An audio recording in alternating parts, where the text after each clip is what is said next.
Hello guys, আমরা এখন mic আনতে যাচ্ছি। এখানে খুব নাচানাচি হচ্ছে। আমরা ভ্যানে করে যাচ্ছি। রাস্তাটা খুব খারাপ আর সাইডের জমিগুলো সব ফাঁকা রয়েছে এখনো। এটা বন্ধার এখানে প্রায় হাতি ফাতি এদিকে বেরোয়, তাই ফসল লাগায়নি। এটা হচ্ছে আমাদের বিস্তীর্ণ গ্রামের বন। এদিকে আমাকে এটা পেরিয়ে যেতে হচ্ছে। আমরা এখন যাচ্ছি ভৈরবপুর। ওখানে আমাদের এখানে মাইক স্ট্যান্ডটা করেছে, ওইটা ওখানে বাজছিল। ওখানে আজ সরস্বতী ভাসান। মাইক মাইক নিয়ে চলে আসছি আমরা। ওরা ব্যঞ্জন পার্টি করেছে। ও সেই সরস্বতী ঠাকুর বাসাচ্ছে ওখানে। ভিডিওটা ভালো লাগলে লাইক শেয়ার কমেন্ট করে দেবে।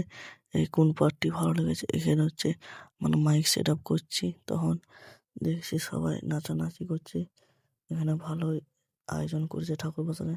আর এখানে ঠাকুরটা কত সুন্দর দেখো guys। যাওয়ার সময় কত সুন্দর শুকে গেছিলাম, আসার সময় কিভাবে আস্তে আস্তে দেখো।